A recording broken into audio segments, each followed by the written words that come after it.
not.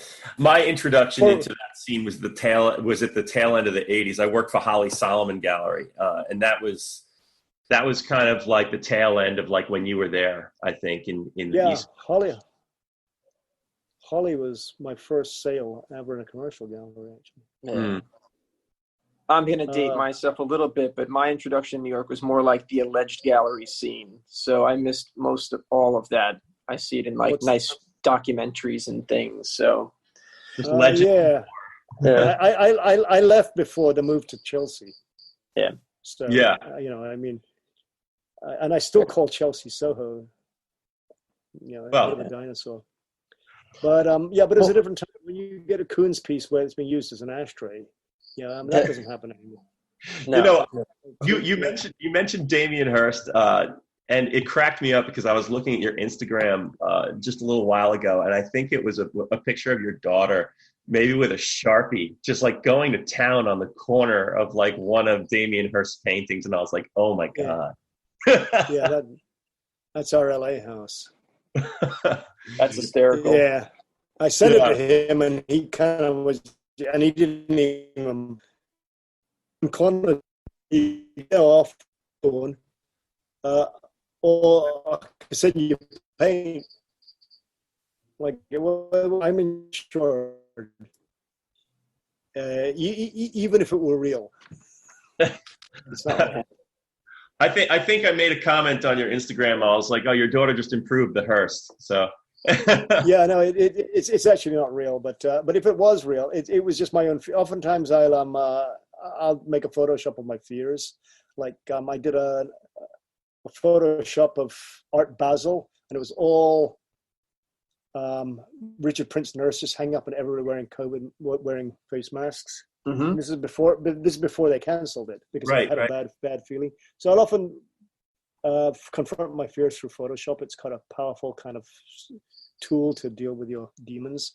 And one of my demons was having a little daughter coming up, and this freaking giant Hearst on the wall in our LA house. And so it's going to happen. I know it's going to happen.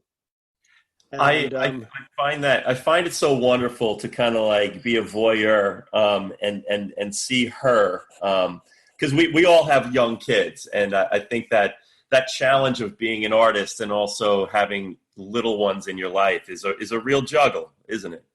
Oh yeah, be careful for our kids, man. I dated my first wife was, as I said, Michael Craig Martin's daughter, and all those people who come out of like studio. Well, I'll leave it there. Yeah.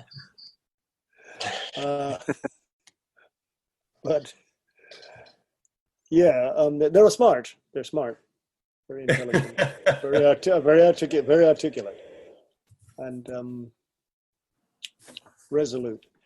That's fun. Quite a few artists have kids. Some of them have a lot. Yeah. Well, famously, Carol Dunham's daughter came up with that nice TV show, right? Yeah, I don't really they were all like, I know Carol and Laurie pretty well. I just saw them in LA, but none of them was born when I was last there. Or if they were just like kids somewhere else. Yeah, they've got 2 kids. Yeah. This sounds really kind of harsh, but like I have heard from other artists that don't have kids, that you really can't be 100% dedicated to your craft and your practice if you do have kids. And there are a lot of artists that do make that choice not to have kids so that they can put their artwork first. It depends on I can't really connect with that. It depends, yeah. I think surfing can get in the way too. So. Well, actually, that's a subject we should actually broach because there's a huge chunk in my life where I kind of go, what happened to the art? Like, I never stopped making art. I've always had a studio, and I go in every day, and I work much more than I surf. But there's a big chunk somewhere in the middle here of my time that I kind of go, what happened to the art? And I'm still making art, but I think I drifted really away from the art world. And I guess it was having left Hawaii, the broken eardrum, and and having given up all that time surfing, I needed to make up time. and catch all the waves that I'd missed and get all the tubes and, be a surfer for a while. So I guess in that period, I kind of drifted away from the art world. It was not drifting away from making art. It was drifting away from the art world. And so very little communication. Also, when you move out here to Bali too, it was like you'd have to go to a hotel and make friends with them so you could make one phone call. There was no phones. Then we got phones in the house, and usually when I went out and had a few drinks, and then I'd come home and feel a bit maudlin, and then I'd call New York. But after a while, your friends get tired of like it being middle of the day, and they hear like a semi-drunken voice, "Hey man, Sash, I miss you." Yeah. And at first, they humor you, but a couple of years down the road, you're down to like two friends who'll actually answer your phone calls. Mm-hmm. So, and then you get pretty remote. I used to have to stick photographs of my work up, on the wall, around the house. I'd frame photographs of the paintings. Yeah, that was it. Mm-hmm. Because it was the only way I could remind myself the world I lived in and who I was. Because when the studio emptied out, when you're doing those hyper-realist paintings I was doing back then, it would take 2 years to make a show. And then and it would fill up little by little. And once it was shipped out, it was just empty. And it was a really gutting feeling.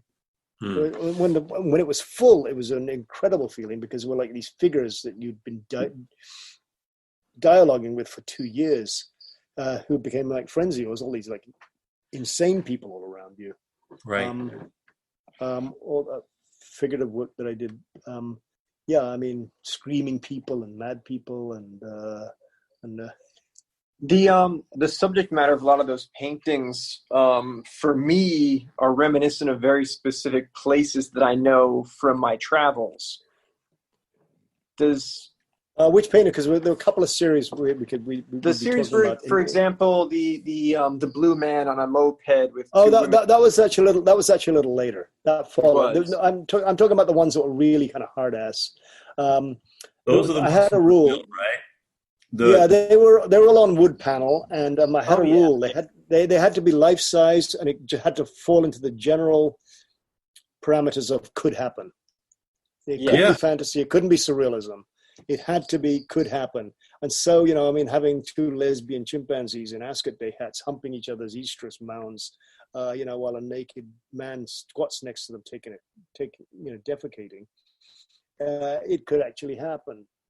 I felt like I was peering into a chapter of your life. I felt like this is where Ashley is. This is what he's seeing, and it's not so far from the truth. I mean, that's the way I felt when I was looking. Like I said, I had all that show was entirely conceived in my head in New York before I left, while I was still kind of wrapping up work dealing with fabricators, but it was just kind of gelling and I needed to, in order, as I was saying, because I had so many social obligations in New York, my life had built up to such a pitch.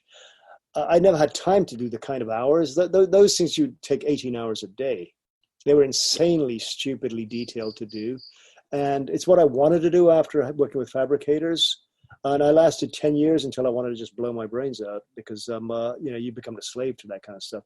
It was like I likened it, using a Pache H airbrush to do that kind of detail with 50 frisket paper stencils, all numbered, all over the canvas around where you're working, and you're like negative and positive, running up a scale of colors and down a scale of 7 different colors back and forth with the airbrush. And the airbrush was like a ballpoint pen that didn't write. It was like trying to handwrite the Bible with a ballpoint pen that didn't write. And I'd sit there 18 hours a day while all my friends were surfing, and I'd want to pull my hair out. And I made 10 years, and I did some work. It got slow, and it got down to about 5 paintings a year, and it was becoming financially untenable. And and I think it was after that, when I stopped doing those paintings, that when I went in that period where I wanted to catch up with surfing. And it's kind of a weird bit of a blank.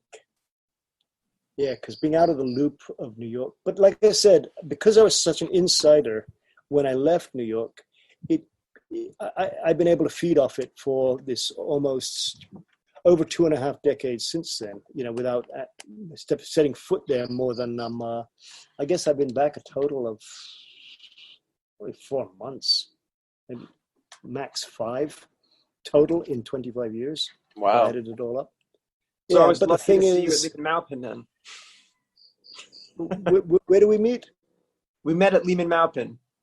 What, give me a context, because we were talking about the Florida Atlantic show and surfing. We sat there in the office and we talked we talked more about surfboards than art, and the director sitting with us basically said, "What the fuck are you guys talking about?" And at Lehman Mountain, yeah. Oh yeah. I'm hardly ever there. Shit. Yeah, that's why I'm surprised. Yeah, but that was fun. Sorry. But yeah, you were just about to have your child, so your wife was. Yeah. But it was pretty cool. Sorry, I've been a total basket case since the pandemic. I don't know why I'm not putting things together. I'm doing this a lot lately. I thought I was going like, why do you look so familiar? And now I got. Hey, you can't forget a handsome guy. Come on. Yeah. How could you forget this face? I didn't forget the face. That's the whole point of it. But my brain is not like. I made a big effort to like not miss this call because I've been like screwing things up a lot. I don't know what it is. It's the less you have to do in a day, the harder it is to get anything done. Agreed. I also feel like days of blending. I'm missing. Yeah, it's hard to get things done. Like little things you kind of see around. Like we've got to get those magazines put together in the storage, and then it's just 2 weeks later, and they're still there. And there's just a lot of slippage, and so. But I made an effort to. I'm just beginning to make an effort now to not be like that. So you guys are pretty much one of the first things where I'm really kind of like trying to like nice get rooted again. I appreciate. I appreciate that. So one of the things we do really like to ask the artists that we're interviewing is how essentially surfing has directly influenced their creative process, or maybe it doesn't at all, but it's just kind of fodder there and part of your life. But we find that surfing is so embedded sometimes in people's lives, it's hard to exclude it. Like, how would you say that it's sort of, if at all, influenced what you do? Oh, that's easy. Yeah. Before, not at all, because you wanted to distance yourself from it. But now it's a very different relationship. Again, you come to terms with things.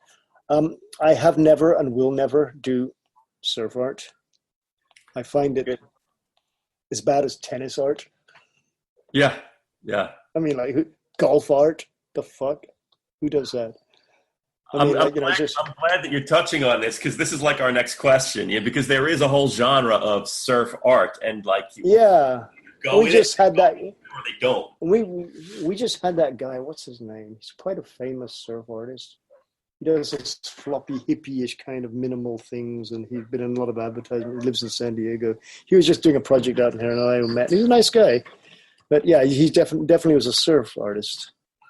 You'd know his work if you saw it. I forgot his name. He's got a regular name, like very regular name. I know who. I have a feeling I know who you're talking about. Yeah, kind of longboardy, kind of like fishes with long hair. Yeah, and kind of like, but stylized, very simple. Not really contemporary art. It's more advertising, which is fine. Yeah, exactly. But he had a show kind of in a gallery of paintings and painted surfboards. But he is, it's surf art. Yeah.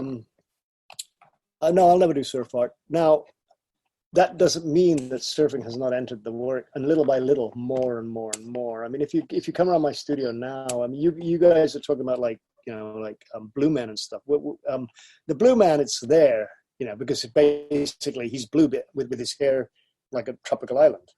His blonde hair plaited into 2 coconut trees, so it's a beach with 2 trees, and the blue is but it's gone way beyond that now. No, it's everywhere. It's on all the colors. The turquoises are everywhere. The translucences, things that are familiar to a surfer. If you were to walk in my studio, you'd kind of like see things that were just everywhere, little bits and pieces, little clues of recognition, gestalt. Textures, surfaces, translucencies, water, all playing, again and again and again, popping up. I can't get away from them. They're there. I mean, it's much more abstract than, pictures of the sea. But, my latest work,